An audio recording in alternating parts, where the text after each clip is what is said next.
Hello Thrive Nation, we've got two Thrivers with us from Made to Thrive, and this is an incredible show talking about coaching. Everybody needs a coach. So if you're listening out there or you're watching the video on YouTube, understand that everybody needs a guide, everybody needs someone to help them along this life, especially this corona coaster with its ups and downs.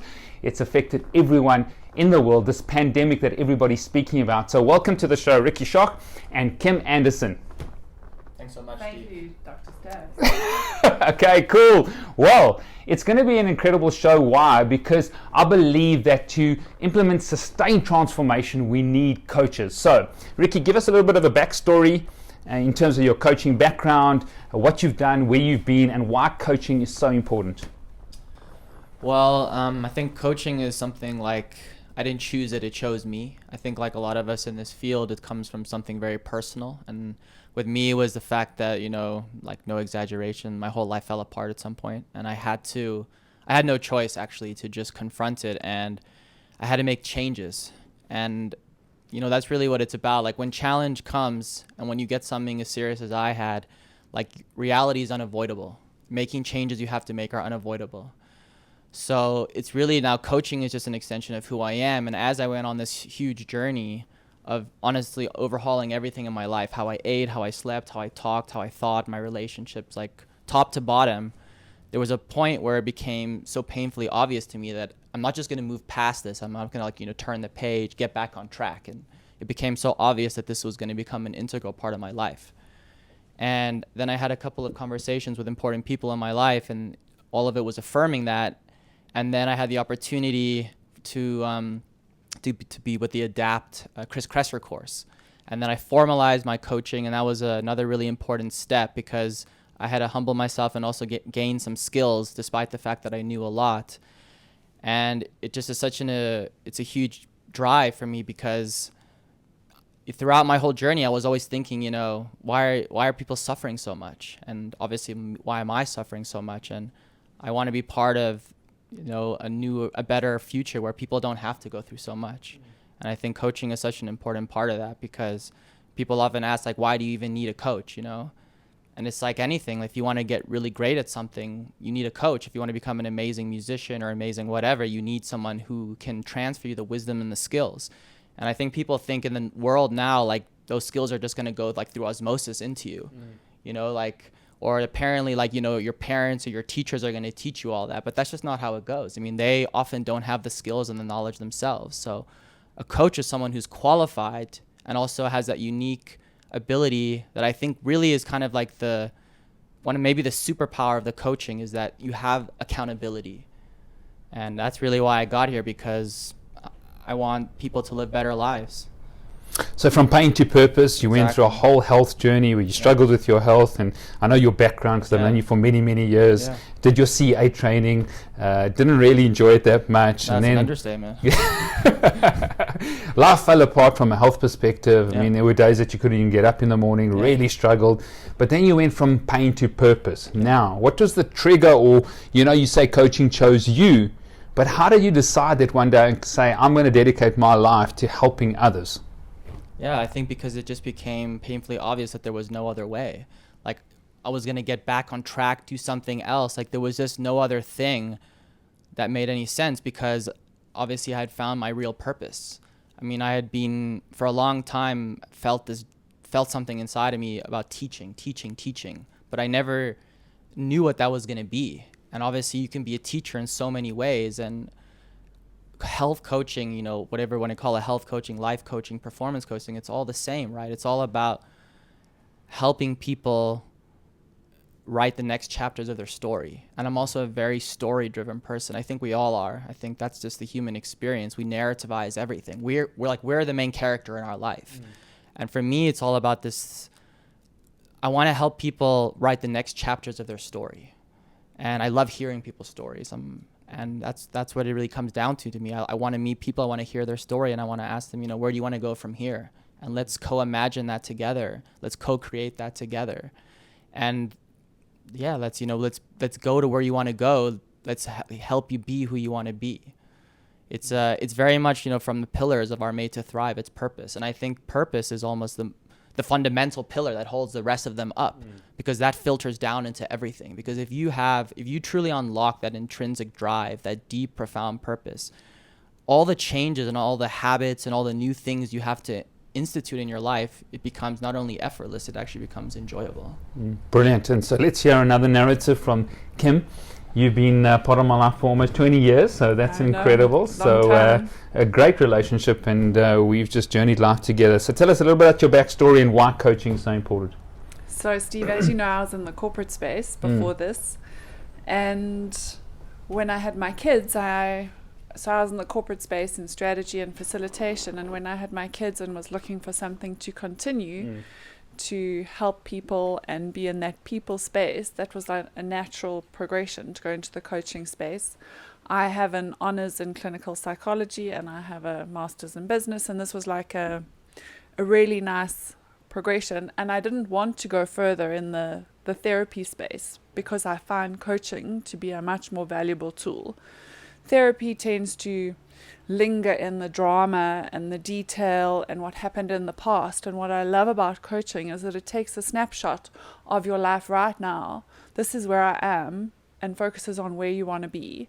And like Ricky says, you get an accountability partner, and then together you strategize on where you'd like to go, and you build these action steps that create your compass in terms of where you'd like to go. And then session on session, you continue to build on that strategy, and it's so powerful to do that. And the other thing that I love about coaching is that a coach never tells you what to do. It all comes from the coachee. It is all question driven. It all has to come from yourself, because we know what it's like when we go to friends and we ask for advice about what should we do in this situation, and they tell you, and they don't hold back often in telling you what to do. And if it doesn't resonate with you, there's no ways you're going to do that. But if somebody asks you some very deep and provoking questions, and your answers come from a very, very personal place, then those are the kind of actions that you're going to put into place. And that's why coaching is so powerful. And I 100% agree with Ricky that everybody needs a coach at some point in their life around relationships, health, life, performance, business. This is a very tricky road that we travel, and our communities have been so eroded that we don't have the people that would naturally coach us in our communities anymore. We actually have to seek them out on a more purposeful level, and that's what a coach needs to provide. I think it's an incredibly valuable tool, and I feel compelled to offer it as a service because there's just no other way. Once you find something, it's almost like you're doing a disservice unless you share this with the world. Great, and I totally agree that your coach in your life, and the many coaches, you could have a business coach, you could have a health coach, or you could have a coach that sort of, coaches you in all those different areas, and I think it's fundamentally important. And it forms part of your community, those multiple community circles that we speak about at Made to Thrive. One spiritual community, maybe something that you believe in, the divine or God or the Trinitarian God, and then your other community of your family, and then your next community of friends, and then you get your mentor and coach that can form part of your community, that can almost sort of stand outside of your life and see your life and then ask these provoking questions and really have a vulnerable and safe space. But if coaches is so valuable to the three of us, and I asked this question, and I've spoken to you, Rick, about it, I've spoken to you, Kim, if coaching is so valuable, and I see that possibly other parts of the world they're a little bit further ahead in terms of the coaching space, why are people not in South Africa adopting health coaching? Let's start with you, Ricky. I think for sure one part has to be just an awareness thing, that it's just not something that's on top of people's consciousness. It's not enough in the zeitgeist. And I don't think people here are as connected to, I think like us, what's happening more overseas, even through, the podcast kind of YouTube world, where you really see these people and these partnerships and collaborations between, clinicians and coaches working well. I just don't think people have the awareness of that here. I think that's definitely a big factor. Okay, great. Kim?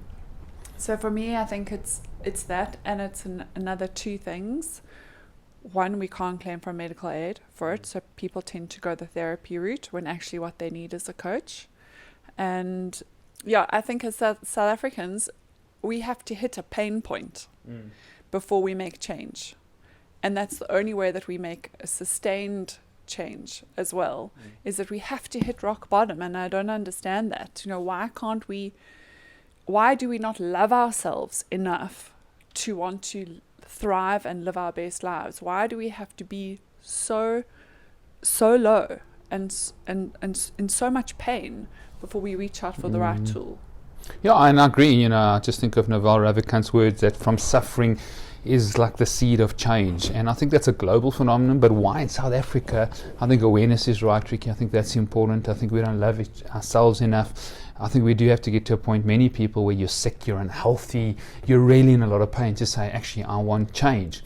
And I do think the medical fraternity, hopefully we can educate them, that we can partner with them and collaborate with them to help bring transformation to people, patients, clients, because I think there's a competition here sort of space rather than a collaborative space. And I think that's possibly going to grow. And at Mate to Thrive, we really want to educate as many people as we can, clinicians as well, the importance of a health coach. Let's dive into possibly one of the other causes of people not adopting health coaching, is that in terms of training, in terms of trusting someone. And every second person's a possible life coach, every second person's a health coach, every second person's a business coach. And tell us a little bit about training, how important that is in terms of it. Someone's listening now, or they're watching and saying, well, where do I start? Where do I find a health coach that I can trust, that is adequately trained? I think that's a very good question. And so I'll come at it from sort of just my sort of personal experience. I worked with a life coach myself then, also during my big health challenge, and that was also a big part of why I'm here now, because it was fundamental to me. It was a very important part of my recovery, because I had that objective, impartial person that I could speak extremely openly with in a very empowering and supportive space. So then, having seen the value that a very good, credible coach can give you, it's very important, obviously, that then people they feel the trust and the credibility, because you're right, everyone can claim, oh, I'm a guru, I'm a coach this, I'm a coach that, right? And when I went into the health coaching, the truth is that I went there needing a little bit of humility, to be honest, because I really knew a lot about this space. I mean, I completely recovered after, doctor after doctor after doctor said there's no hope for you. And I immersed myself and I learned everything. I listened to tens of thousands of hours of podcasts and YouTube and all the books. So I went into the course thinking, what's this really going to teach me? A bit of a formality. But it was absolutely not that, because I learned so many skills of what it actually means to be a coach, to do the actual coaching, to learn to put the client first, to take your agenda out of it. Like Kim said, it's about asking questions. It's not about saying, this is what you should do, this is what I think you should do. It's about helping them explore themselves, and through their exploration, what happens is that they will gain new insights and new perspectives about themselves.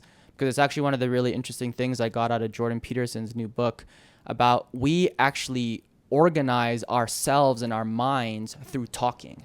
So as we're talking and going through that space of exploration, which is really just very verbal, the person, the coachee, learns so much about themselves, and that's what the training really gives you. It's teaching you how to coach someone. It's really that simple. And if you haven't gone through something rigorous like that, it's very easy to fall into, well, this was worked for me, and this is what I believe, and that's not what this process is about. Great. Let's get a perspective from you, Kim. So my training was way back in 2006, 2007. I did everything before 2010, and it was really formal through results coaching. I did the life coaching, team coaching, group coaching through them. And then when I wanted to branch into more of the relationship coaching and family coaching, I reached out overseas to the Relationship Coaching Institute, and I did quite a lot.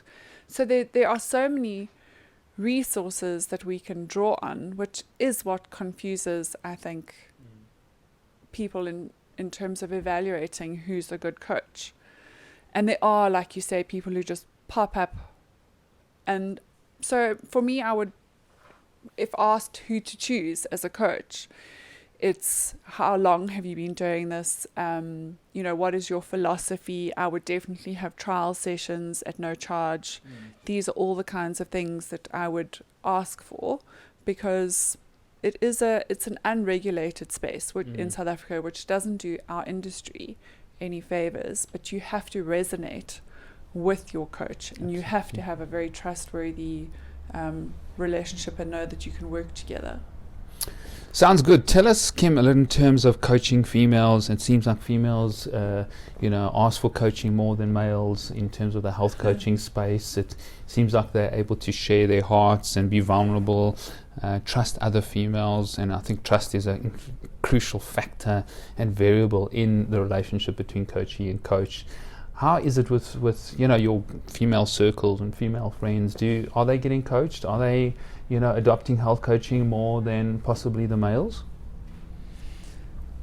My circle also are not widely coached. It's just it's not something that they believe that they need. In general, definitely women are way more vulnerable and way more open to discussing some of the deeper, darker things in life, but it's still not something that they're reaching out enough for. I'm recently divorced, and therefore I'm in a little, what we call a niche community of divorcees, and especially women. And this is a group of people that desperately need coaching, in my opinion. And it's what I'm trying to offer them, to move from this place of perceived brokenness to wholeness again and to thrive again, because otherwise they just stay stuck. They stay stuck in this narrative, but there's no reason to stay there. If you get a partner on board with you, and someone who you're accountable to a week on week to move forward in your life, you can just break through those barriers. And yet I see these women who are, they're feeling so small, and they're feeling so broken, and they're feeling so trod upon by the system and by others, and yet still not reaching out. And it breaks my heart. It really does. And this is my new purpose is that field. And it for me, it falls fully in the health space, because a whole heart again is the seed to your ability to thrive. Yeah, I think Kim has touched upon some really important words, and it goes back to that thing about therapy, right? That you're perceived to be broken, you're perceived to be sick, that something's wrong with you. And it's so retrospective looking, it's so problem focused, as opposed to coaching. It's future orientated, it's solutions focused. It's not asking you, what don't you want in your life? It's asking you, what do you want? And that little flip there is really everything. And that's it's about, I think, like we've going from back from before, we just have to break people out of these old models and these old systems and structures of thinking. And I think that's very much what the healthcare system is, but it's not a healthcare system, it's a sick care system. You only go there when you're sick. And we have to just change that completely around. And for people to say, how do you take accountability for your life again? Because the old system takes away your agency.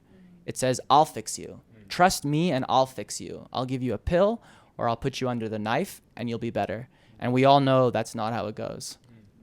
And the health coaching system says, you're in control. Not only are you in control, you're actually already capable of doing it. It's all within you already.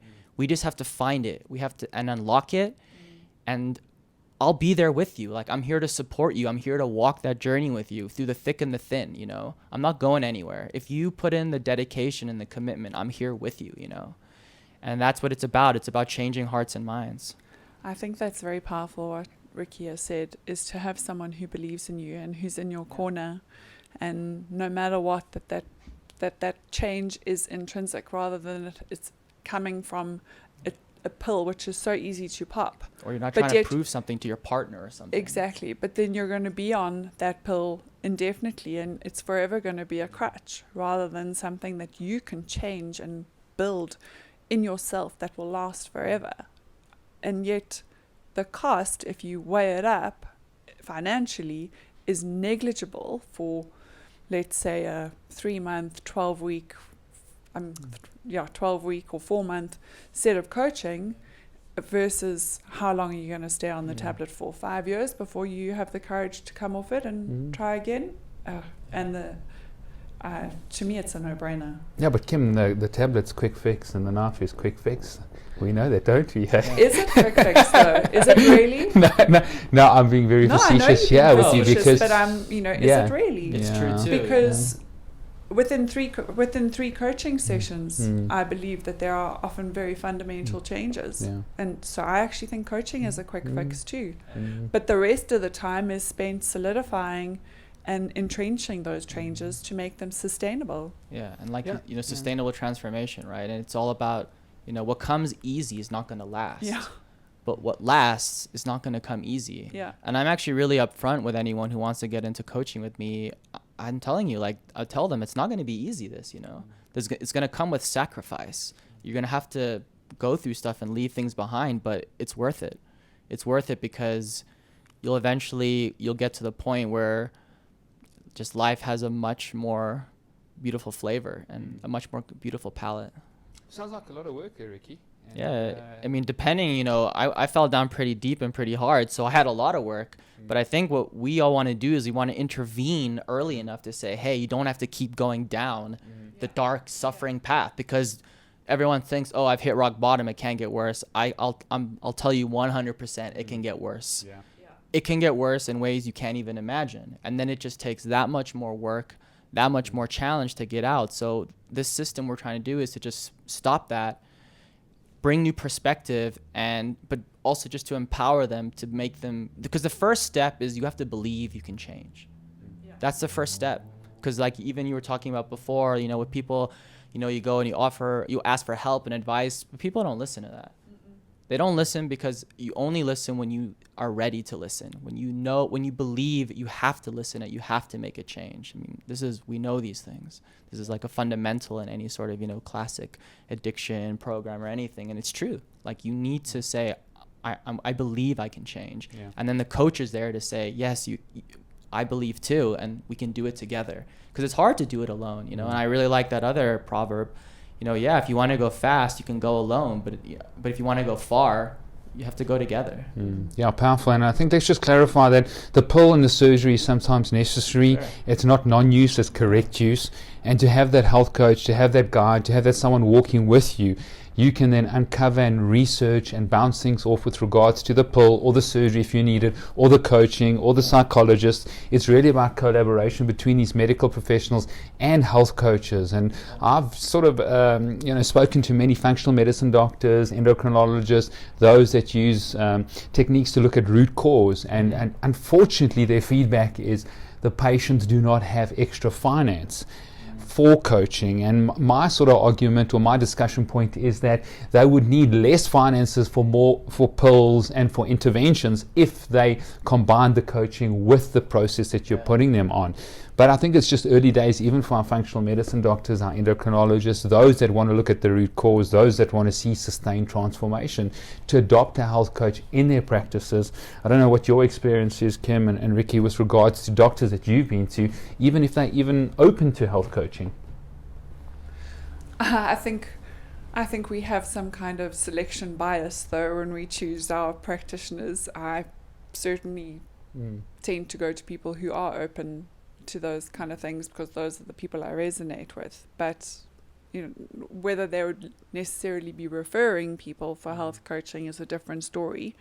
I struggle with the allopathic world a lot. I don't believe that there's enough interrogation on what can be done on a natural level. I have made probably the biggest changes in my life with changing my food and challenging my mindset, meditation, and using completely natural things like essential oils. Those have been more life-changing to me than any medicine I have been on. But let's drill down a little bit further in that, Kim, because if your practitioners are open to coaching, and they say, that's fine, but they're not willing then to action and refer patients and clients, what does that say about the practitioners? yeah, they aren't very narrow-minded. And I think a lot of this comes down to like, the purpose thing, right? So you say like finances. So of course we have to be obviously sensitive to the times, and people are squeezed financially. Yes. That's just a reality. Yes. But at the same time, you have a certain amount of money, and the question you can ask yourself is, well, what am I spending this money on? And do a real, honest, brutal analysis of this. Say, well, how much am I putting towards, stuff that probably is not that good for me? Maybe I'm partying too much, alcohol, whatever. There's all sorts of things. And then you have to say, well, and it's going back to what you said before, because the data and the studies are actually really clear on this. Preventative care is much cheaper than chronic care. Like, this is 100% for sure. And this is what guys like Chris Kresser are trying to tell the medical institution in the States. Like, you're going to go bankrupt if you keep everyone on all this chronic medication. And as everyone gets older and is living longer, the systems there are looking like they're about to collapse. Preventative care is much more effective and it's much cheaper. So it's about that question you ask yourself, well, how much could I really allocate towards this to prevent perhaps much more expensive solutions down the line? Maybe I don't have to have the most expensive medical aid because I'm so afraid of what's going to happen to me.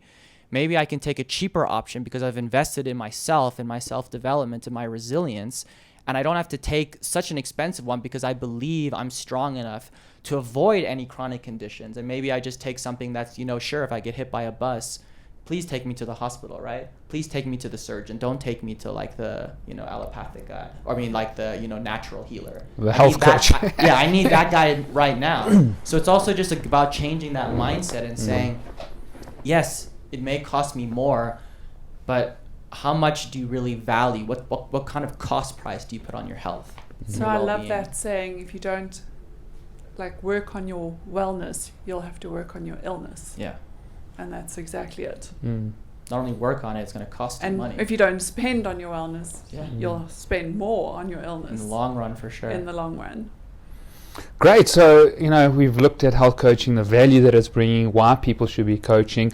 Let's look at how to get this narrative out there to the world. How do we educate people about health coaching? Because it seems like there's such a barrier to that in this country and possibly Africa. I mean, Africa seems just this potential continent, there's just so much potential, yet we don't see the results coming out of Africa that we would think should come out. So how are we going to get this narrative, the story of how important the health coach is? And if you're listening to this and you haven't been coached by someone, do a chemistry session. Go to the website made2thrive.co.za, send us an email, even if you just do a trial session, even if you just incorporate some of the principles of taking accountability for your health, doing this DIY biology that we call biohacking, and we're going to chat about it because the biohacking coach, I think, is fundamental. But how are we going to get this message out there? I just wanted to go back 1 second first, because we talked about cost before, it's all financial, but it's not. The major cost is the time you lose when you're unwell and all the things you can enjoy in your life. That's another big thing we have to really emphasize, is that the cost to your experience of your life by not putting in the effort and the commitment and sometimes and the money to live a life of thriving, of well-being it's huge. The cost it has in your relationships and your enjoyment, it's just so massive. But getting on to what you're talking about now, so how are we going to spread the message? I mean, we're trying. We have a great system here. We're putting out a lot of beautiful content, great podcasts. Everyone should be connected to that. But I think what it really comes down to is that we have to be the example. People like us, we are the example, and we have to be very open and vulnerable about spreading our message and just talking to people. Just talking to as many people as we can and being extremely honest and transparent about the value it's given us. And also, I think what's really important is to share our stories in the sense of saying there's no judgment in feeling I need to do something. There's no judgment in a lot of this stuff, because we've all been to the places they've been. We know those pains and those sufferings. So it's about just empowering people to say, don't worry about how bad you think it can be, because we know it can get better. So really, I think modeling and exempling and being the people in the world that we are in our sort of career, it's one of the most important steps. Okay. Great. So let me just sort of clarify and distill. You said being the example, so that people can actually see that we want to thrive and we've got purpose and we've got community. And then secondly, understanding that you've had that same narrative or similar story of significant sickness, disease, ill health, pain, just emotional, distraught about what's going on in your life and your future. Then you give them hope. And like that was honestly, now that it came to me right now, that was the seed probably of where I really decided, deep down within me, is that when I was going through like the true depths of my chronic fatigue, and I eventually started working with a clinic overseas where all the people that were working there had recovered. And at some point I thought, but through all the tears and all the incredible suffering, I thought, but this person did it, so why can't I? Now they're there coaching me, and there was that point of like, well, why can't I do this? And if we see people out there in the world who have gone through, because everyone's going through something, we all know that, no matter how much they pretend that's not the case, no matter how cheery their Instagram photos are. We know that's not the case. We know people are, because all of us are carrying a cross. It just depends how strong you are, how strong you are to bear that cross. So if we're the examples in the world and we're open and honest about our journeys, we have to hopefully empower them to just take that step. And sometimes it's just about that. It's just about that courage to take that first step and ask for help. Make that inquiry, have that first chemistry session, which again is free with us. Just so, like Kim said, how do you resonate with this coach? Is this the right person for you? So I think Africa as a continent is a very powerful storytelling narrative, and those are the kinds of things that we need to get good at. That's how we're going to connect with people on these journeys. And going through difficult times is a journey, and some people just toughen up, they stick a mask on their face and they just put on their big panties, boy or girl, and they just muscle on through and hopefully come out the other side. But there's a different way, and we need to share that different way. I think stories are very powerful, and stories begin with vulnerability, and being vulnerable enough to tell our stories, to share tidbits of other people's stories. Being vulnerable is hard. Being vulnerable on social media is even harder. I am definitely trying it. It is uncomfortable, but I have a difficult story. But I'm also tired of everybody pretending that everything is fabulous, because it's not. And the moment you can connect with somebody on a gut level, on a soul level, and have these and share these stories, is the moment you hear, oh, I'm so glad you said that. I've really been struggling, or oh, so and so needs this so badly, and you can start to connect and reach out.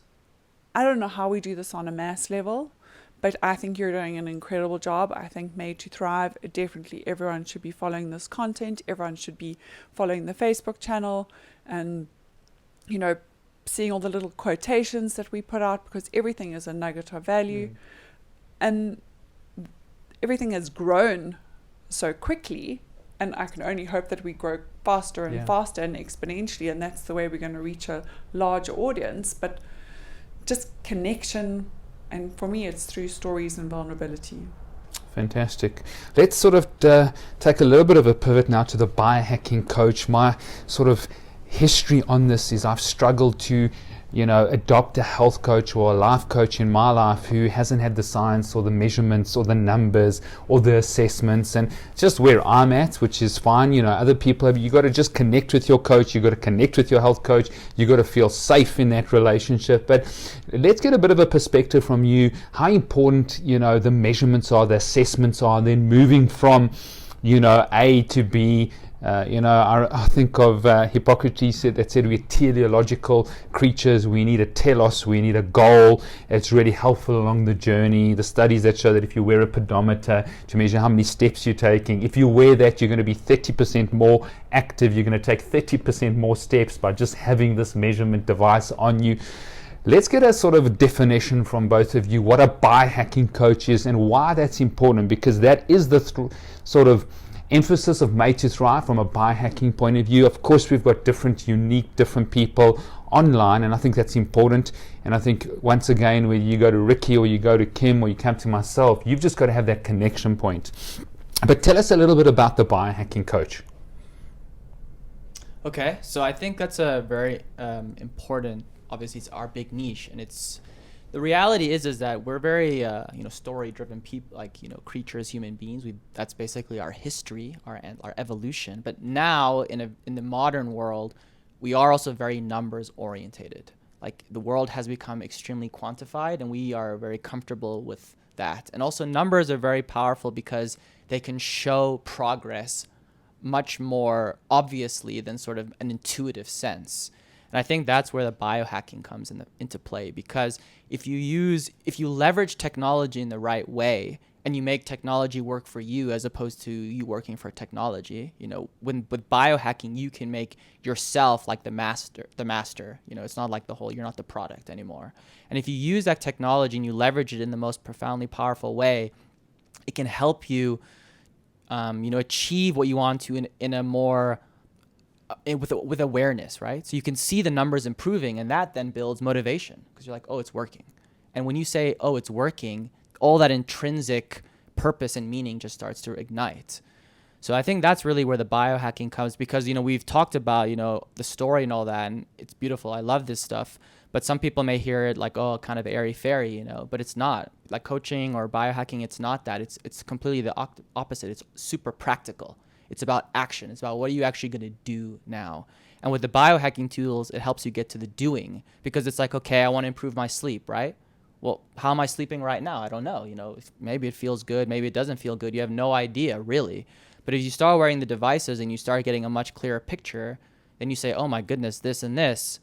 I want to improve. I want to get my quality up. I want to get my quantity of sleep up. Okay.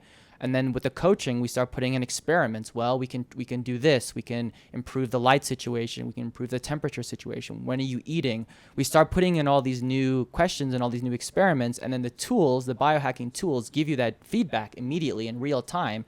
And you say, wow, that really worked. And if you say, wow, that one thing I changed really worked, the ability for you to sustain that and do that over and over again just goes through the roof. I think it's amazing that we have all these tools at our disposal. I do believe it's important to understand from whence the coachee comes. For some people, it's incredibly important. I follow the color personalities, and for a green personality, that would be the most vital thing. To have all the numbers, the data, and be very driven and understand that all. But for somebody else, that would be utterly meaningless, and you would need to understand what was important for them to measure. And this, again, it comes down into the questioning within the coaching session. For other personalities, it would be completely overwhelming. It would be a barrier to the coaching space. And we are a biohacking driven space, but that doesn't mean we're exclusively tool driven. I'm a very red personality. I'm like an 80-20, do I feel better? Yes, amazing. This worked. I feel great. My Apple Watch is probably, my greatest tool. But it doesn't mean I'm not intrigued by some of the other stuff. It's just that those aren't my burning issues right now. But through all the information on the podcasts and everything, I've really changed things incrementally. The order in which I eat my food, juicing used to be massive in my life to do first thing in the morning, and I don't do that anymore because it spikes I probably knew it, but I feel so much better now because I don't juice on an empty stomach. Just tiny little changes like that. And I don't want people to think that they necessarily have to invest in all these other products, but they just need to start somewhere. And then through all this, the coaching, we can find out where the most important areas are for them. And then we have all this incredible depth of knowledge. If, they want to take it further, or there's a more problematic area in their life, and that's where they really want to focus and invest and specialize. And that's our gift. It's really our our breadth of biohacking knowledge and your unbelievable ability to reach out and connect with people all over the world and learn from them. Cool, and I just want to unpack that because I believe that people have scotomas, they've got these blind spots, and often people, just to justify where they're at, which is normal human behavior, is I get so many steps in a day, my blood pressure's so much, and they've got these blind spots because they're just trying to justify where they're at, and people don't often want to be vulnerable where their health is. And so we do a body composition test and we see that there's way too much in terms of their fat percentage, and just try and deconstruct this sort of understanding of there's no shame, there's no guilt. This is the assessment, this is where we want to go. One of the number one predictors of longevity from a body composition point of view or from a physiological point of view is lean muscle mass. So we need to look at that and how important that is. So we do need an assessment to say, okay, well, you've got 25% body fat, we want to reduce that and increase your lean muscle mass. This is what the research is based. And with my science background, I think it's fundamentally important, and it goes with the sociologists that say to us, what can be measured can be managed. And so I do think it's an important pillar. I don't think it's the only thing with regards to our health coaching at Made to Thrive, but people need to become more aware of where they're at. Through this pandemic now, it's like, oh, that person was super healthy. Look what's happened, and they're 40 years old. But I just knew they had adrenal burnout. 10 comrades later, incredible executive, worked really hard, but didn't actually respect and honor their sleep. And so there was adrenal fatigue, their heart rate variability, and we're throwing out these terms. So have a look at and listen to the podcast or the YouTube channel to look at what HRV is. We don't want to get into sort of the weeds with that. But their HRV wasn't good, their sleep data wasn't good, they had adrenal burnout, and all of a sudden they were open and susceptible to coronavirus or to other diseases. And everybody looks and says, oh my goodness, that person was so healthy. But actually the data and the numbers didn't show that. And so we look at a fit, healthy young person who doesn't have a lot of adipose tissue, and we say, oh, extremely healthy. But sometimes the internal environment doesn't actually reflect that. Yeah. I don't know what you guys think about that, and why I think biohacking, and even if we start people on continuum, well, what is your blood pressure in the morning? What is your heart rate variability in the morning? What is your glucose level? A continuous glucose monitor, I think, is probably one of the most fundamental pieces of biohacking equipment people can do, and you can just do it for 2 weeks with a health coach and have extreme benefits. And my story on that is having this incredible green smoothie with kale and spinach and apple in the morning, and my glucose was shooting well over 9. So these glucose spikes have been shown to be detrimental to our cardiovascular system. So let's maybe just unpack that more, because I think people might be thinking, I don't need biohacking. But actually, I think if you've got a medical aid and you've got a hospital plan, I think you're in a space where you can afford these small, these simple tools to help you. Well, I just want to build off what you were saying, because he reflected a lot of it. And it's about the tools, the biohacking tools don't mean forever. They're not chronic medications. Yeah. It's like the continuous glucose monitor. It's 2 weeks, and you can gain incredible insight that then you can put in for the rest of the time, right? So it's about also, Kim is completely right, where you have to know your client, you have to make them feel comfortable.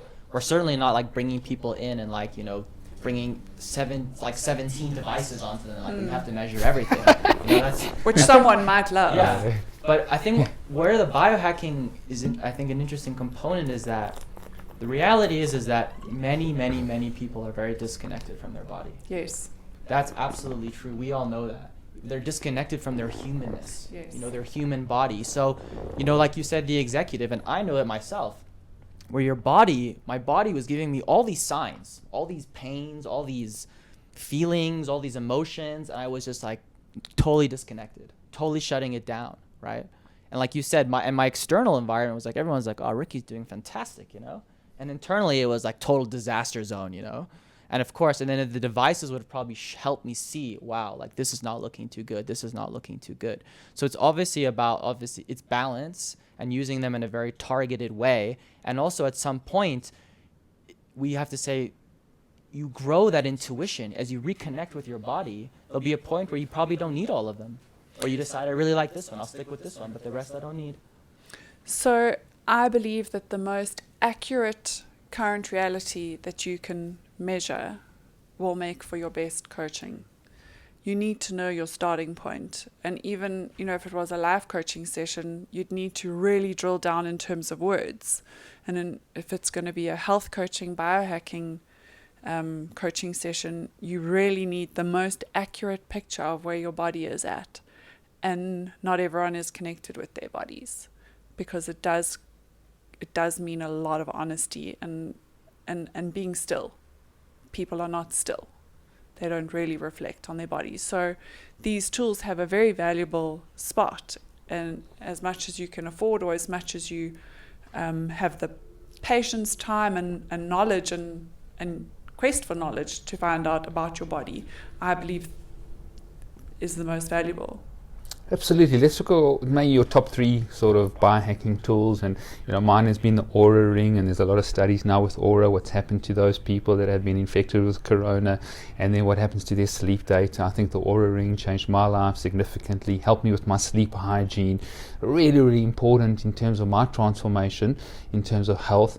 I think the second probably would be something like the Core Sense HRV, measuring heart rate variability throughout the day and getting a morning readiness test, which I think is an incredible measurement in terms of how stressed you are, in terms of measuring the difference between your sympathetic nervous system and your parasympathetic nervous system from an assessment point of view.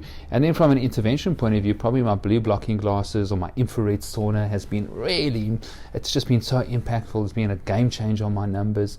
Tell us about possibly your 3 top biohacking tools from an assessment or intervention point of view. Go for it. Me? Okay. Yeah. So I came into the biohacking part of this quite late, in the sense that I already put in all the really good habits. But I will say then what the devices did for me were they were very affirmative for me. So as I started wearing a sleep tracking device, I was always like, I always thought I slept quite poorly because I wake up, quite a few times. But I'm getting every night over 2 hours of deep and REM sleep, which is very good. So that was like, oh, great. Like what I'm doing is working. That's awesome. I also put on the continuous glucose monitor for 2 weeks. That again affirmed, oh, wow, like all the food changes, all the food patterns I've now implemented and I stick to has given me excellent sort of glucose resistance, excellent glucose variability. And then some of the ones that have been very impactful, most recently is definitely been the Blue Blocks glasses. Because pre-pandemic, I was basically spending no time on screens in the evenings, like literally like close to like only an hour a week or something, because I was always going to a yoga class or a meditation class, or went climbing, or I did board games with my friends. So we were not, spending time in the blue light. So I didn't really have any issue with that. I was sleeping great, falling asleep great. And then we got locked in our homes. And then inevitably, I'm going to start watching more TV at night. And I noticed my sleep got worse. I was struggling to get to sleep. And I put on the glasses, and it's honestly like rather like instantaneous, the change. And the Blue Blocks is just such an incredible tool because it's very affordable. Like really, it's an affordable thing. It's not like a super expensive like hyperbaric chamber. It's going to set you back like R250,000 if you get one in your house. This is like a couple thousand at the most. And if you don't have prescription, it's even cheaper. But then one of the most powerful biohacking changes I ever made, and it's completely free, is the cold plunge. So I heard about cold plunging for a long time, and I tried it like 5-6 years ago, and it was a total failure because I was in Zurich and I put on like super cold water, and I was like, I'm not doing this. This is absolutely terrible. So I just didn't do it, right? But as I started to learn, okay, I have to be gentle with myself. You only start with like 30 seconds and you start building up. And, in Joburg here, many of us are privileged enough to have our pools in our house that basically get completely underutilized in the winter, right? It's like shut it down for 3-4 months. And actually that's like a free cold plunge that we all can do. And the cold plunge has been just so amazing for me. I'm going to skip all the physiological stuff. It really was all in my mind. It's the most powerful mental tool I've ever used because it just shuts down that excuse machine in your brain.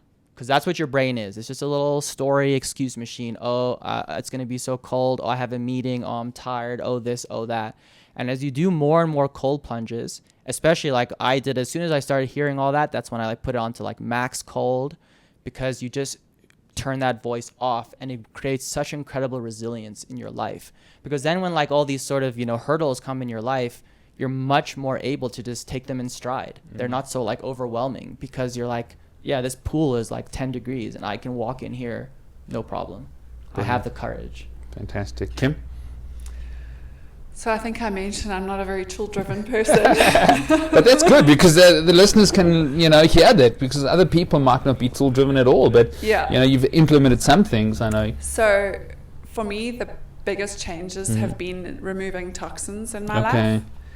So removing a lot of chronic meds that were crutches in my life that I believed I needed and no longer do, that were creating rebound effects, quite significant ones in my life, and removing household chemicals.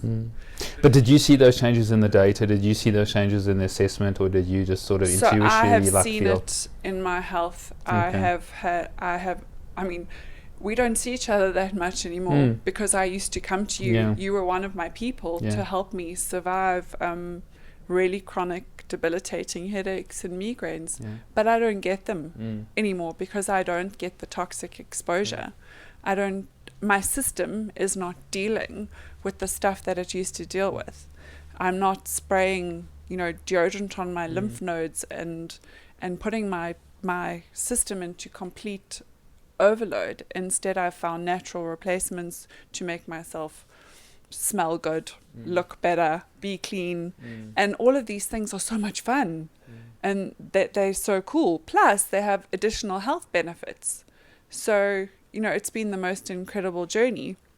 I've also done the cold water plunging, and a lot of what we're speaking about now, the sustained transformation, a big thing about that is reframing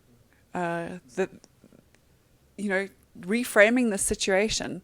I started with the cold water plunging in Cape Town. Heading into Camps Bay in winter is not great for a 15-minute swim, where you're just going to bob out there in the ocean at 7 o'clock in the morning. And, once you start to think about it not as something you've got to survive, but something that is helping your system to thrive, suddenly your legs don't feel that cold anymore. Suddenly it's not an ache, it's a tingle. And you get out and you're invigorated, and that feeling is so incredible, you can't wait to go back the next morning. And the same thing, from Richard Sutton, I've always been a swimmer, but I didn't really understand the health benefits of swimming. I didn't understand why I always felt so incredible after a proper swim, my face in the water, just that continuous movement. And when you're going through a difficult time and your adrenaline is through the roof, and then your cortisol starts to flow, so unchecked through your body, to put your face in water is just and activate that dive reflex and deactivate your stress cycle is probably one of the most valuable tools that we all have at our disposal in South Africa. And fantastic. These are things that you can just naturally and reach for all. And so when I wake up in the morning and I'm like, oh my God, it's last Thursday, -2. Let's go for a swim. It's not about, let's go for a swim. It's this is what I need. Yeah. This Incredible. is what my body's craving. And I think that's where the biohacking coach can take you along a journey. People think cold, they have to jump in for 20 minutes in ice cold water. It's the biohacking coach that can just slowly integrate you, walk a journey with you to say, okay, let's do 1 or 2 interventions. Let's not do the cold plunge and the infrared sauna and the comrades training all at the same time, but it's the measured approach, and it's a person guiding you and helping you. And to just take away that shame and that guilt, if you can only manage 20 seconds in the cold plunge. And they can be there with you and actually watch you and observe you and encourage you. Not only that, but actually be there for safety reasons. Because people who haven't done this before shouldn't be just jumping in the coldest water they can find for the longest time, because things have gone fatally wrong for people. So it's important to be safe, and the coach can be there with you. Yeah. I think that's fundamentally important. I do want to talk about the training that we are linked with in the States, Ricky, and Chris Kress's Institute, and having spent a lot of time in these health circles, Made to Thrive has partnered with the Kressa Institute. I think it's important because we do want to get as many health coaches trained in South Africa with adequate health coaching. You know, speaking to Dr. Riaz Matara, we'll put a link into that. We'll put a link into Samaya Ibrahim, the gynecologist, Kim, because of all these toxic substances we're putting on our bodies being endocrine disruptors. So we will link to these shows and how important the health coaches and the training is to have alignment in terms of the fundamental aspects of health coaching. Tell us a little bit more about Made to Thrive, the partnership, you know, the special deals that we have from the Kressa Institute. Right, so we are partnered with the Kressa Institute with their Adapt Health Coaching program, and we're incredibly proud of that. We did a podcast with Chris that everyone should check out to really learn more. And by the time people are listening to this, they will be getting ready to take in their 2021 class. So for the people that are really fired up and interested, this is the time. This is the time to take that action, because by the time this is released, we'll be in the early bird stage, and this is where you're going to get the most value because of our partnerships with the Institute. People who sign up through the Made to Thrive portals, who get in touch with us, they'll get a special coupon for a significant amount of money that, combined with the already like $1,000 discount on the early bird special, people are going to save about 25% if they sign up before the end of August. And then if you're not quite sure, then you still can sign up anytime during September, and you're still going to get an amazing coupon from the Made to Thrive website that will be about a 15% saving. So this is significant stuff, and we're doing this because, like you said, a big part about how we're going to get more health coaching going is we need more health coaches. We need more credible and able health coaches to fight this fight for us. So yeah, please check the show notes. We'll have all the links to the Kressa Institute and to the Made to Thrive special deals link, where you can find information about the course and also to get in touch with us to get the code. So to clarify, this is to qualify as a health coach. Yes, it's a 1-year program with the Kressa Institute. It's all online, obviously. It's done from the States, was where they are. It's a really super high caliber. It really exceeded my expectations, and my expectations can be a high bar to clear. So that really does mean something. And, you focus on coaching, you focus on functional health, and also incredibly, they focus on helping you become a professional and to really enact that role of your health coaching career. Brilliant. Awesome. Thank you for that. In 20 seconds, just summarize why health coaching is so important. Let's start with you, Kim. I think you need health coaching to live your best life, to thrive. It is a fundamental tool to living your best life, because we have, like you said, we have blinkers on, and we need someone to partner with to take us on that journey. And health coaching is the best thing that I've done for myself. And the question is, how much do you love yourself? Excellent. Ricky? I would say because no one is born just being good at life. That's just not what happens. You need mentors, you need teachers, you need people to show you the way. And unfortunately, those structures have completely dissolved in the modern world. This is a way you can find that person in your life, that ally, and we can create a community, not just with us, but you'll create a community with the whole Made to Thrive thing. Coaching can be done in groups even. So it's about, no one is good at life from the beginning. You need to be taught that. You need to see the way, and a health coach can just guide you there. Fantastic. And from SteveStavs, it's so that we can inspire you and empower you to live a life of thriving, to live out your purpose, your uniqueness in this world. Everybody's created to first be accepted, to feel loved, and then secondly, to add significance to this world. So we all want to leave a legacy. We all want to influence others. And so the health coach helps you discover your purpose, discover your community, and then put things in place so that you can live a life of thriving and of significance. So from us at Made to Thrive, thank you so much. Please share this episode, send us feedback, send us comments. We've got incredible coaches online. There are 8 consultants and coaches online on the Made to Thrive website, madetothrive.co.za. Thank you so much, and we appreciate all your support and feedback.